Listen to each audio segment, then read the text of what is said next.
Adeyinka stood in the burnt fields of the village of Kibwe, her wrapper torn and stained with ash. Her legs trembled not from exhaustion, but from the realization that lay heavy as a stone in her belly. The man she had raised his children for, fed them when her own stomach was empty, braided their hair, taught them to speak, to walk, to dream, had returned that very morning with a woman draped in fabrics the color of sunset, wearing beads that caught the light like captured stars. He would not look at her, not once. His new wife stood in the compound with her chin raised, her skin oiled until it gleamed, her hair twisted into patterns so intricate that 3 women must have worked on them through the night. She laughed, a sound like breaking glass, when she saw Adeyinka's cracked hands and dust-covered shoulders. The children, Adeyinka's children in all ways except blood, clung to the stranger's legs, drawn to the brightness of her, the newness of her, the way she smelled of expensive oils from traders' stalls that Adeyinka had never even entered. The oldest boy, Chidi, looked at Adeyinka once. His eyes asked a question she could not answer. That morning, she had watched from the shadows as the woman unpacked a wooden chest filled with more wrappers than Adeyinka owned in a lifetime. Indigo so deep it looked like the night sky itself, gold thread that caught fire in the sunlight. The woman held each one up as if displaying treasures stolen from the gods. "These are for the children," the woman said, her voice smooth as palm oil. "Real mothers dress their children in colors that matter." Adeyinka's hands had stopped moving. The cassava she was pounding fell still in the mortar. Adeyinka had come to the village of Kibwe 17 seasons ago, a girl with nothing but a bundle of cloth and a hunger that never quite left. Kofi had found her sleeping beneath the Iroko tree at the village edge, half dead from fever and thirst. He was a trader then, his hands quick, his smile easy, his pockets always heavy with the possibility of gold. He had lifted her into his arms without asking questions, brought her to his compound, and his first wife, Ayo, had nursed her back to life with herbal medicines and patience. Adeyinka's body had always been thin, thin like bamboo in the wind, thin like the shaft of a spear. Her skin was dark as a moonless night, and her face was plain in the way that made people look away. Even as a young girl, before life carved its scars into her, the women of Kibwe had spoken about her with pity. "That one will never attract a man," they said, pounding yam in their mortars, "not even if she brought a sack of gold as bride price." But Kofi had not looked at her that way. He had looked at her as if she were already home. When Ayo died, taken by a sickness that came in the night and left her cold before morning, everyone expected Kofi to take another wife immediately. It was the custom. A man with 3 children needed a woman to manage the compound, to cook, to bear more sons. But instead, he had turned to Adeyinka, who was not yet even formally his wife, and asked if she would help him. "Just until I find someone proper," he had said, touching her shoulder with a tenderness that made her believe in things she had no right to believe in. The first year was joy so sharp it cut. Adeyinka rose before the sun and fell into sleep long after darkness claimed the sky. She ground cassava until her palms bled. She carried water from the river so many times that the path became grooved with her footprints. She braided the children's hair with patterns she learned from the old women at the market. She whispered stories to them at night about warriors and spirits and magical birds that could grant 3 wishes. Kofi watched her with an expression she learned to call love. At the market, women stopped their trading to gossip. "Did you see how Kofi looks at that one?" one whispered, balancing her clay pot on her head. "He touches her hand when he thinks no one is watching." But their eyes held questions. Questions about whether this arrangement was proper. Questions about whether a man so wealthy would truly stay bound to a woman as plain as a stone. She knew something was wrong the first time Kofi took a journey that lasted longer than planned. 3 weeks had become 5. She had not asked him where he had been, but she had seen the mark on his neck, a mark that could only come from another woman's teeth. She said nothing. What right did she have to speak? She was not his wife. She was the woman who stayed, the woman who remained, the woman who loved his children as if they had been born from her own body. In the second year, Chidi came to her with a question. He was 6 then, old enough to understand pieces of the world. "Adeyinka," he asked, sitting beside her as she ground pepper, "are you our mother?" She had stopped moving. The pestle grew heavy in her hands. "The other children say their mothers wear special cloths and sit in special places. Are you a mother if you sit here instead?" Adeyinka had pulled him close and said something she should not have said. "I am the mother who is here. That is what matters." The elders gathered under the great tree that season, shaking their heads in conversation about Kofi's arrangement. The women whispered as they gathered water at the river, their voices traveling faster than the current. "He keeps her like a slave, not a wife," one said. "A man with his wealth could have married someone beautiful."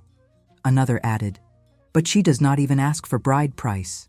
She asks for nothing but the scraps of his affection." The third year brought a change so subtle that Adeyinka did not recognize it at first. Kofi's journeys became more frequent. His returns grew briefer. He would eat the meals she prepared with less enthusiasm. He would sit in the compound, staring at the horizon as if something was calling to him from beyond the village walls. "You are tired," Adeyinka had said one evening, offering him palm wine. "Yes," he replied, "tired." But it was not the tired of a man who had worked hard. It was the tired of a man who had started to look away from something he no longer wished to see. In the fourth year, Kofi's mother became ill. She lived in a neighboring hamlet, and Adeyinka had insisted on going to help her, despite her own weakness and the ache in her joints. She sat with the old woman for 6 weeks, bathing her burning skin, singing the songs that made her smile. When the fever finally broke and Kofi's mother recovered, she had taken Adeyinka's hands in hers and said words that should have been spoken long ago. "You are the daughter I never had. You love with a purity that the gods themselves notice."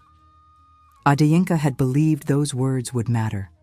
That season, word came that Kofi had been seen in a settlement 3 days' journey away, in the company of a woman whose beauty was spoken of in whispers. A woman with skin that gleamed like oil on water. A woman with hair that had been decorated with the work of master craftsmen.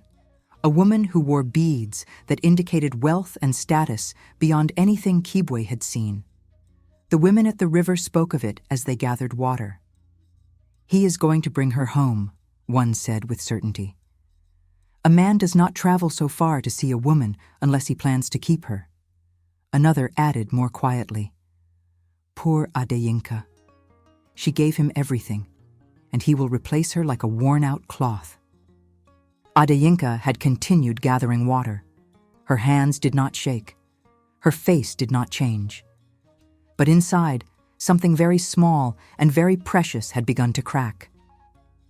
When Kofi returned with the woman, her name was Zainab, and she spoke with an accent from a distant place, and she smelled of jasmine and expensive things. He had brought her directly into the compound. He had not prepared Adeyinka. He had not spoken to her with gentleness or explanation. He had simply walked through the gate with a stranger draped in beauty and said nothing at all. Zainab was everything Adeyinka was not. Her body was curved like a calabash filled with abundance. Her skin glowed as if lit from within. Her eyes were large and dark and lined with something that made them seem to look deeper into a man's soul. When she moved, her wrappers moved with her, creating a music of fabric and possibility. More than this, she knew how to touch Kofi, how to laugh at his words as if they were the wisest things ever spoken, how to place her hand on his arm in a way that made him straighten, that made him smile in a way Adeyinka had never seen before. That first night, Kofi did not eat the food Adeyinka prepared. He sat with Zainab in the main room of the compound, and Adeyinka served them from the shadows, her movements becoming smaller and smaller, as if she were slowly disappearing. The children watched with wide eyes. The oldest girl, Amma, whispered to Chidi, "Is this our new mother?" Adeyinka answered before anyone else could. "This is a guest. Your father has brought a guest." But they both knew it was a lie. Word spread through the village faster than wildfire. At the market, women stopped their trading entirely.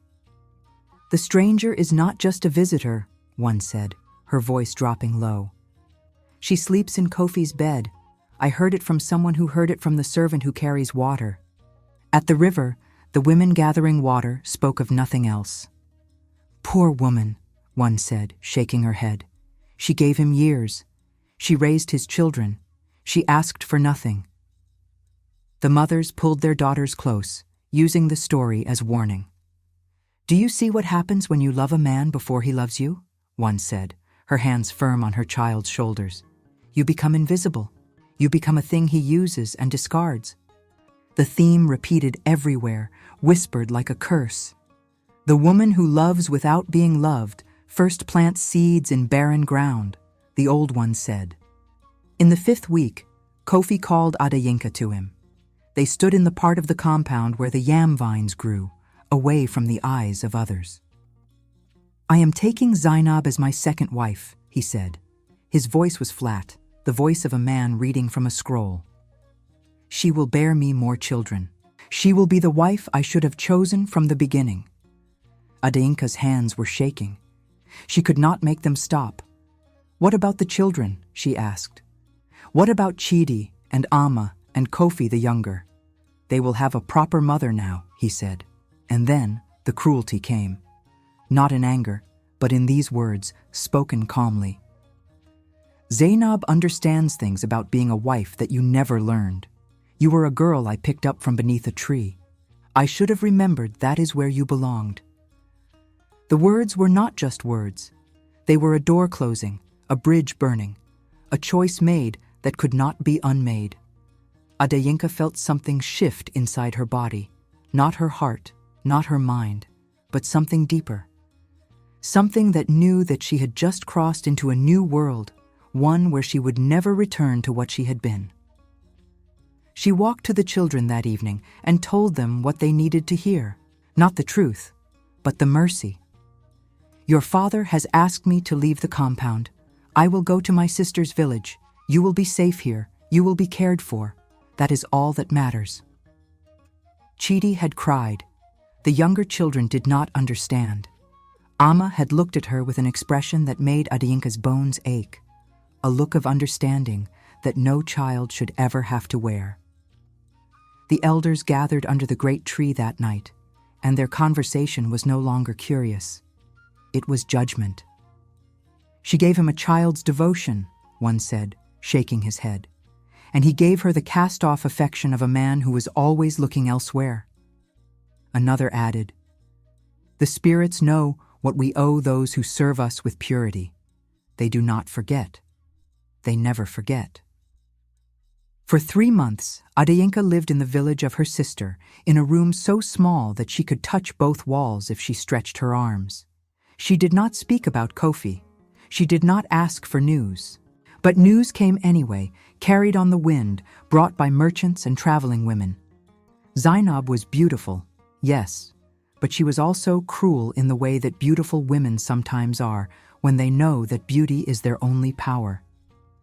She dismissed the children when they approached. She refused to learn their names for weeks, calling them instead boy and girl. She told Kofi that Adeyinka's things should be removed from the compound, that her presence even in memory was a stain. And Kofi, who had once looked at Adeyinka as if she were already home, obeyed. But something else was happening too, something that moved as silently and inevitably as the river at night. Zainab's beauty began to fade, not from age, because only months had passed, but from something else. Her skin began to dull. Her eyes began to cloud. The light that had drawn men's gazes began to dim, as if something inside her was consuming itself from within. Kofi's traders began to report that his deals were failing. Ships that carried his goods were delayed or lost. His wealth, which had seemed endless, began to thin like cloth worn too many times. His smile, which had been so quick and easy, became rare and strained. The women at the market whispered the explanation. The woman who loves without payment, who gives what is not demanded, her sacrifice does not go unnoticed by the spirits. When she is abandoned, the spirits take a debt from the one who abandoned her. It is the law of the earth itself. It was in the 4th month of Adeyinka's exile that a visitor came to her sister's house. An old woman, bent like a question mark, her skin the color of ancient wood. She carried a calabash and said nothing as she entered, but simply sat beside Adeyinka, who was grinding cassava for the evening meal.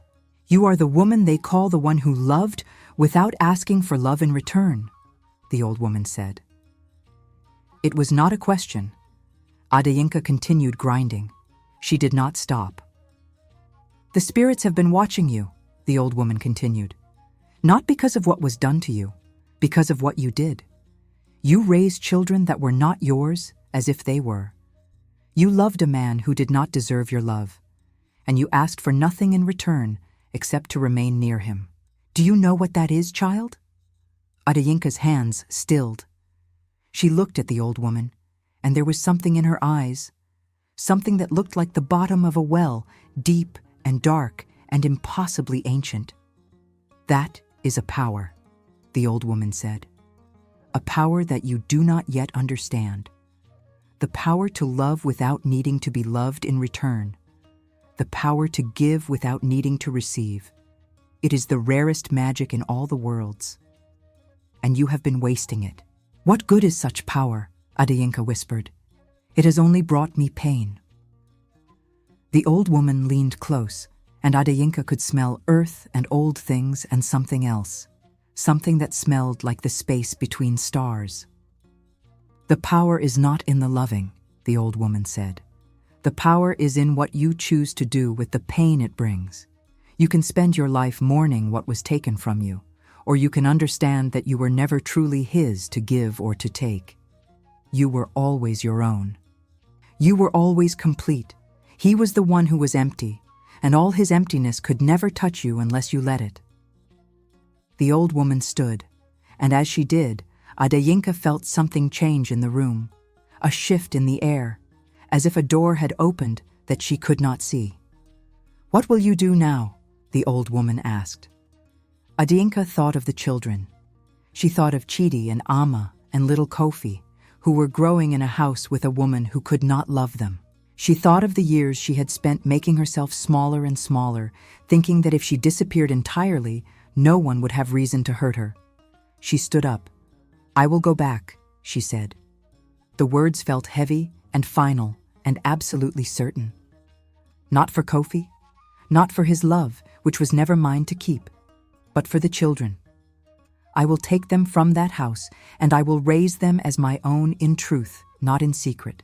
If Kofi tries to stop me, I will fight him with every strength I have left.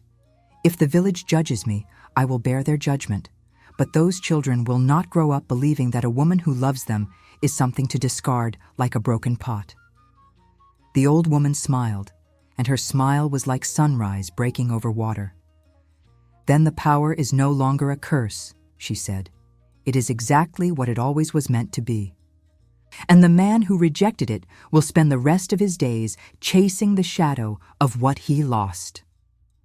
The old woman left, and Adeyinka was not sure if she had ever truly been there at all. But she was sure of what she had to do. She gathered what little she owned. She walked back to the village of Kibwe in the early morning when the mist was still rising from the river. She went directly to Kofi's compound and stood at the gate. Inside, she could hear Zainab's voice, sharp and dismissive. She could hear the children, quieter now, less likely to laugh.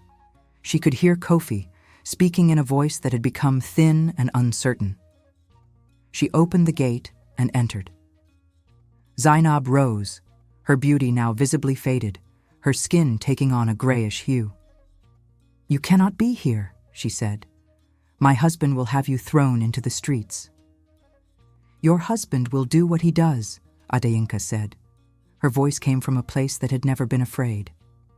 "But I am taking the children. If he tries to stop me, I will bring the elders and the entire village with me. They know what he has done. The spirits know. The earth knows. And now, so does he." She looked at Kofi, and he could not meet her eyes. Chidi came to her first, then Amma, then little Kofi, drawn by the certainty in her voice, by the power that had finally awakened in her after years of sleeping. They left the compound with nothing but the clothes they wore, and at the gate, Adayinka turned back one last time. The woman who loves without being loved in return does not lose her power when she is rejected, she said. The words came from somewhere deeper than thought. She only loses it if she accepts that the rejection means she was wrong to love. I was not wrong. I loved purely, and purely is how I will live. But not for you, for myself. For the children who will learn from me that their worth does not depend on someone else's choice to keep them. She walked away, and she did not look back. The village of Kibwe watched. The mothers pulled their daughters close, but not with warnings this time, with a different kind of grip, the grip of recognition, of witnessing something rare and true. At the river, the women gathering water did not gossip with pity anymore. They spoke with reverence. She left him, one said, her voice filled with something like awe. After all, he gave her, no, not gave her, all he took from her. She left him and took back the children. She chose herself. Another woman added, and this phrase would echo through the village for generations. The woman who loved without being loved in return learned at last that the only love that truly matters is the love she gives herself. The elders under the great tree spoke differently too. The spirits do not forget betrayal, one said, nodding slowly. But they also do not forget sacrifice. The man who rejected the purest love will spend his remaining days empty. His wealth will drain away like water through a sieve. His wife will grow cold beside him. His children will eventually learn the truth of what he did, and they will choose the woman who stayed over the man who ran. And this proved true. Within 2 years, Kofi's trading business had failed entirely. His wealth was gone, spent on things that turned to dust in his hands. Zainab left him for a merchant from another place, taking with her whatever remained of value.